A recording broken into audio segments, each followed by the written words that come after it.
Blog Talk Radio.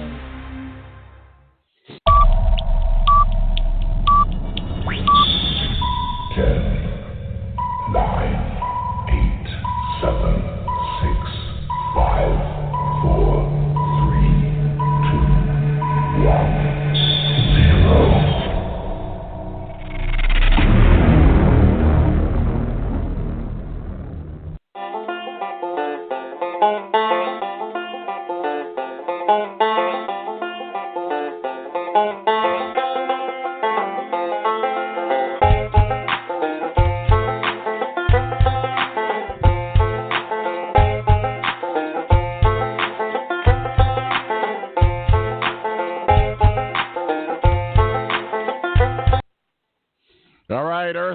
You have stumbled across the number one internet sports talk show in the world, and welcome to our affiliate radio stations. This is The Balance. My name is Tom-Marquis, El Presidente. You are my minions. You will pay homage to me over the next 2 hours as I am on loan from God to bring you the best news in sports. Over the next 2 hours, I will guide this ship through the crazy maze of sports. 917-889-8516 is my digits. Give us a ring. Well, the Brewers dodged a bullet. It's coming down to a Game 7. Brewers come alive at the plate. I tell you what, it's going to be, I think everybody, as far as in the media and advertising sakes go, they want to see a Dodgers Red Sox World Series. But myself, I tell you what, this is a fun story. These Milwaukee Brewers are legit 2018. We're going to be talking about that later on in the show. Also, standing by in our Balance green room is Matthew-Embury, our official IndyCar contributor. We're going to be talking about some IndyCar funny season. It never stops. I tell you what, we'll see what's going on as we get geared up yet again for another season of IndyCar. And, of course, NASCAR on tap as well today. It's been a couple weeks since we got into NASCAR. In the second hour, executive producer of The Balance and host of Breaking Rank will join us for some more college football talk. And then we'll get into some NFL talk as well. At the bottom of the last segment, we'll get into some NFL talk. And, of course, we're going to get into some Fall Classic talk. My name is Tom-Marquis, El Presidente. Again, 917-889-8516 is the digits. Stand by. It's about to get good. Tonight, I just want to take you away. Throw your hands up in the sky. Let's make this party alright.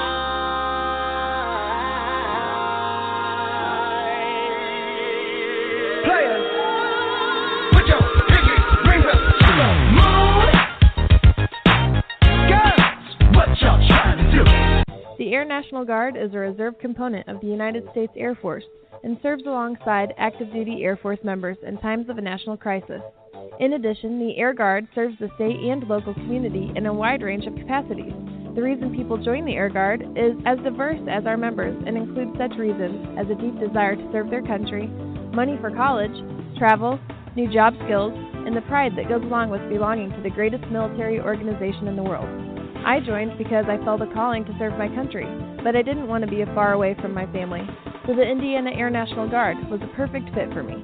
With over 95 different career opportunities to choose from and 100% paid college tuition to any state-funded college, why not give us a call?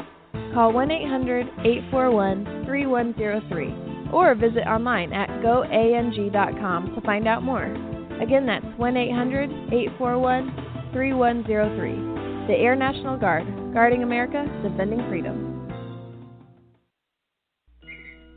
It's double trouble, double the fun at African Safari Wildlife Park in Port Clinton, Ohio. See the largest antelope on Earth, the giant eland, and the ugliest creature on Earth, the African warthog. There's so much to see and do, including the Midwest's only drive-through safari. Feed the animals, see live educational shows, feel the excitement.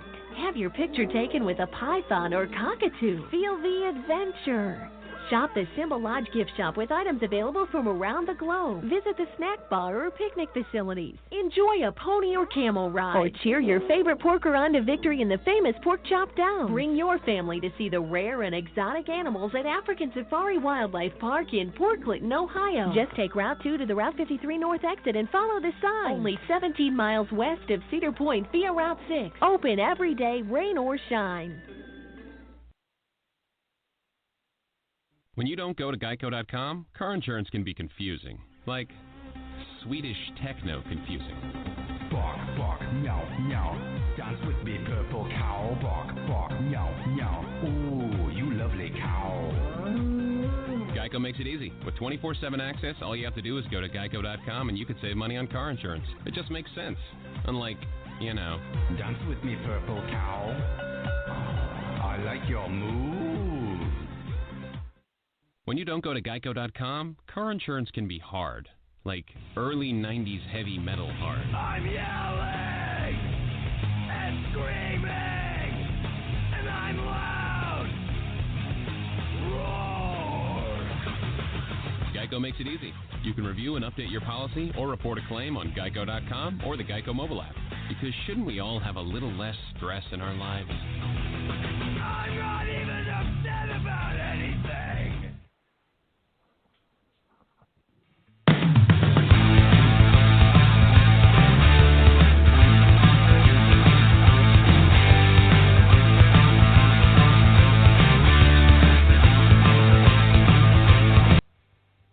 All right, and welcome back to The Balance. My name is tom-marquis, Presidente. Time to tee things off.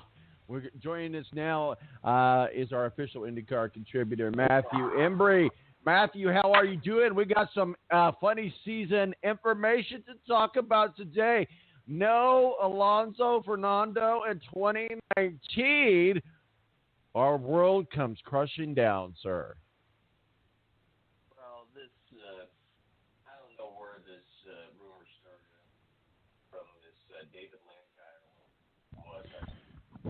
Matt, you're going to have to speak up. We can barely hear you, buddy.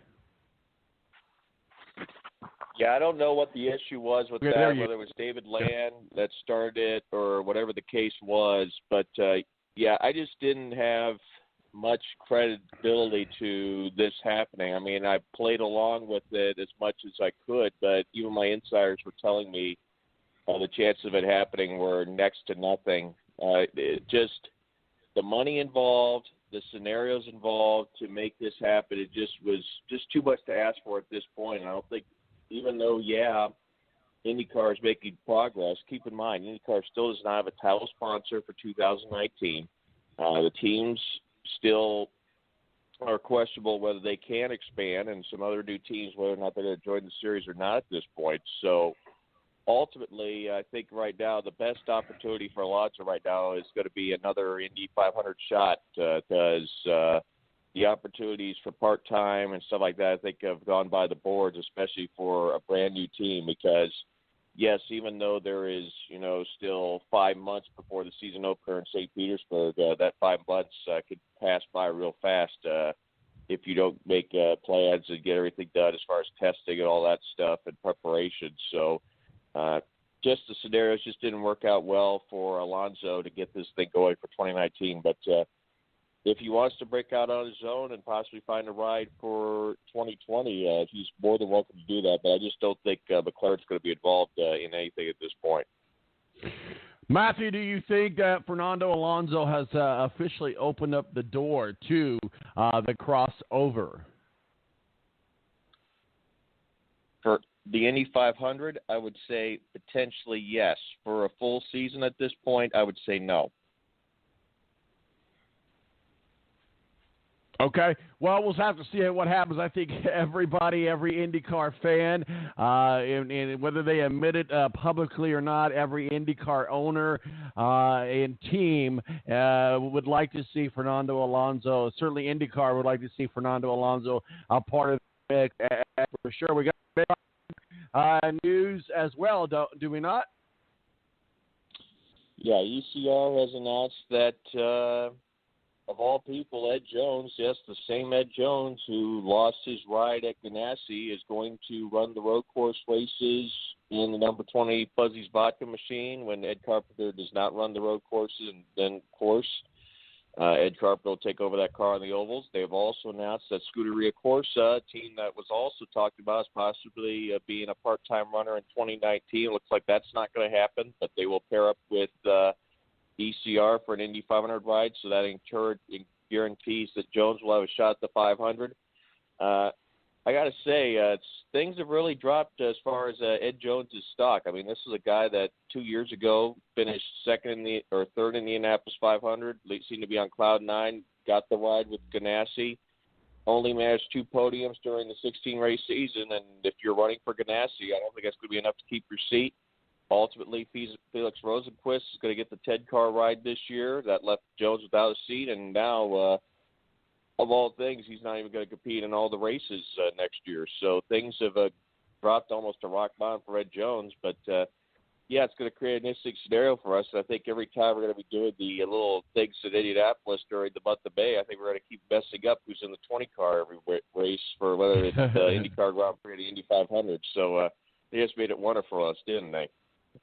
Yeah, absolutely. I tell you what, it's never soon to be talking about the Indianapolis 500 here in Indianapolis. Speaking of Indianapolis, we saw some cars on the track this past Wednesday for the Firestone test. I know drivers are very optimistic about that. It is certainly some changes that were made by IndyCar and certainly Will Power, Scott Dixon, Alexander Rossi, Tony Kanaan, Ed Carpenter, Graham Rahal, all were out there doing the testing. In both cases, it sounds like it was a success anyway. What are your thoughts about the Firestone test out at the Indianapolis Motor Speedway this week? I think basically the thing they're going to need to work on, and the big issue was, especially during the long runs, the ability to allow the cars to run wide open from run to run, because that's one thing I think you noticed in this year's Indy 500. If you were standing or watching in turns 1 and 3, you could hear the cars back off entering the turns. And when you do that, you just can't build the momentum necessary to be able to get runs, whether or not you have a draft or not. And that's how the field got so spread out, and why it was so difficult to pass beyond the restarts. Couldn't hold it wide open on the long runs, and it made it impossible to gain ground and be able to make passes.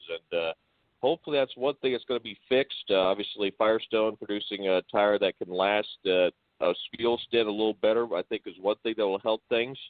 But, yeah, the big thing right now is making it being able to where it's easier to overtake during the long runs and not to where you have to make a kamikaze move on the restart, because all that does just creates extra risk for the drivers. And last thing we need is another issue where we have another car getting into the catch fence like what we had with Robert Wickens in Pocono, certainly. Yeah, valid point there, and it was good to see some Instagram pictures posted with James Hinchcliffe and Wickens and their dogs, and it looks like he's certainly still in a wheelchair, but it looks like he's on the road to recovery, so you're absolutely right about that. Now, the Speedway underwent some seal coating last month, and combined with Firestone's new tire and aero changes, according to Will Power anyway, it felt grippier to the defending Indy 500 champion. So let me ask you this, though. Is this going to be an issue in May? Because we'll have some time and weather, and a lot of elements have gone between now and then in May. But do you think this seal coating will be any issue at all in coming up in May? Depends on how it acts over the winter. If it does not do the job, they may have to do something like a diamond grind again to get things down.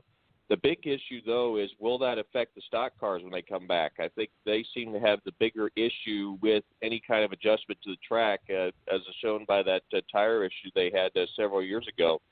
So the big question, I think, right now, I don't think it's going to affect the Indy cars as far as grip, et cetera, but it'll be interesting to see how it affects tire wear, especially for the stock cars when they come back next September.